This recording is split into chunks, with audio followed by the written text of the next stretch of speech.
How do you practice responsible pet ownership? And how do you maintain good relations with your neighbours when you're a pet owner? Over 1,000 Singaporean pet owners gathered over here at Hougang Stadium today to find out more about pet ownership and neighbourliness. It was celebrated in conjunction with Singapore's 47th National Day, which was celebrated with their furry friends. The event was also attended by guest of honour Prime Minister Lee Hsien Loong, who took the opportunity to interact with some of the four-legged Singaporean residents, even playing frisbee with one of the dogs present. The Prime Minister also flagged off the walk adoption and cut a 30-kilogram cake to commemorate Singapore's National Day. Also there to interact with the dogs was the MP for Ang Mo Kio GRC, Mr. Yeo Guat Kwan. What is the main complaint between pet owners and non-pet owners? I think so far, while in the neighborhood when we walk around, we will have people telling us that those who are having pets, actually, sometimes unfortunately, you will see the dog, for example, poo around and then, the owner did not clean it up. The dog owners themselves agree.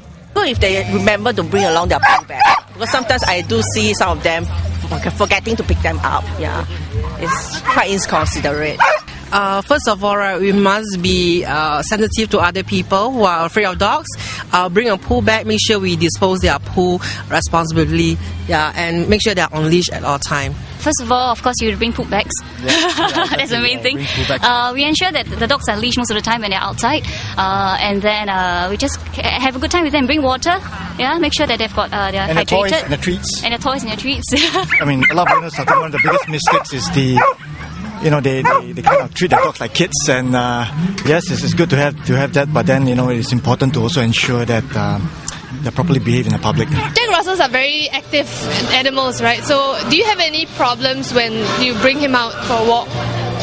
Yes, especially when you see another dog or any cat or anything around the neighborhood, he'll get extra hyper and start to go near the dog and all that. Yeah, I'll actually give him a stern command, or sometimes when he gets too hyper and all, I'll just carry him. If your dog were to bark and all that, how do you stop that, or how do you deal with it?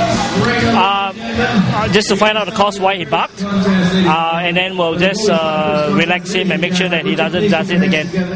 Some pet owners take more drastic measures.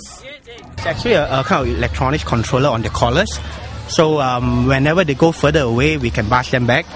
So if they run further away and they get too excited, they run further away, we'll nick them. It's like an ants bite. It doesn't hurt very much, does it? No.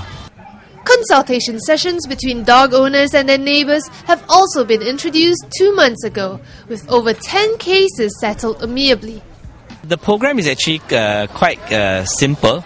What we will do is that we will actually get the industry players to help us to train a group of grassroots leaders to be the first aider per se. Whenever we receive any such complaint, they will actually be able to go down and visit the residents and also communicate with the pet owners to see how we can actually improve the situation by understand whether is there any issue with the handling and the caretaking of the pet.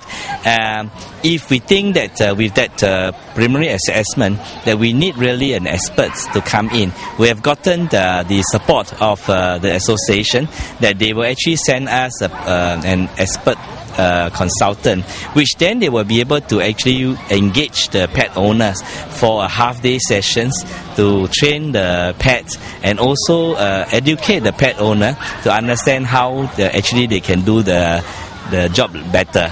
And with that, actually, then we will be able to resolve the dispute between the two neighbors. Some pet owners had other suggestions. So what we need is actually more public education, because when I find that people come up and touch the dogs, children come up and touch the dog, a lot of them do not know the basic etiquette of meeting a new dog or meeting a stray dog. How do you behave and stuff like that. So I think more can be done actually also on the education side, where students, people learn how to interact with dogs outside. Yeah. So what is the right way to approach a dog? The experience I have mostly with children is that when they see a dog, the hand will come out.